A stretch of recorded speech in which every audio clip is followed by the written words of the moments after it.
Ultrasound in pregnancy ഇന്ന് ഉള്ള മിക്ക അമ്മമാരുടെയും അതുപോലെ തന്നെ റിലേറ്റീവ്സിൻ്റെയും വലിയൊരു ക്വസ്റ്റ്യനാണ്, അൾട്രാസൗണ്ട് സേഫ് ആണോ? ഒന്നിൽ കൂടുതൽ തവണ അൾട്രാസൗണ്ട് പ്രഗ്നൻസിയിൽ ചെയ്താൽ അത് സേഫ് ആണോ? മദറിന് പ്രശ്നം ഉണ്ടാക്കുമോ? അതുപോലെ ബേബിക്ക് അതുകൊണ്ട് ദോഷങ്ങൾ ഉണ്ടാകുമോ എന്നുള്ളത് വലിയൊരു ക്വസ്റ്റ്യനാണ്. ഹായ്, ഞാൻ doctor Smitha Pratheesh. Welcome to Solis clinic. ഇന്ന് ഞാൻ സംസാരിക്കാൻ പോകുന്നത് അൾട്രാസൗണ്ടിനെ കുറിച്ചാണ്. അൾട്രാസൗണ്ട് എക്സ്റേ പോലെ ഒരു റേഡിയേഷൻ അല്ല.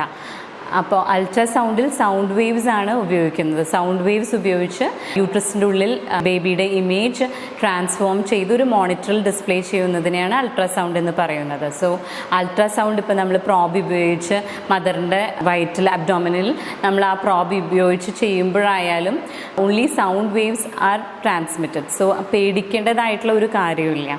And first trimester, second trimester, third trimester, ഈ 3 ട്രൈമിസ്റ്ററിലും അൾട്രാസൗണ്ട് വഴി നമുക്ക് പല കാര്യങ്ങളും ഓഫ് ദ പ്രഗ്നൻസി കണ്ടുപിടിക്കാൻ സാധിക്കുന്നതാണ്. സോ ബേബിയിലുള്ള സ്ട്രക്ചറൽ അനോമലീസ്, അതുപോലെ തന്നെ മറുപിള്ളയുടെ position, fluid level, blood flow എല്ലാം നമുക്ക് അൾട്രാസൗണ്ട് വഴി കണ്ടുപിടിക്കാൻ സാധിക്കും. അൾട്രാസൗണ്ട് ഒരു മോർ ദാൻ 3 decades ആയിട്ട് നമ്മൾ ചെയ്തുകൊണ്ടിരിക്കുന്നതാണ്. So there is no long term or short term effects.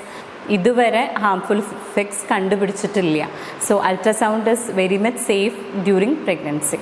Thank you.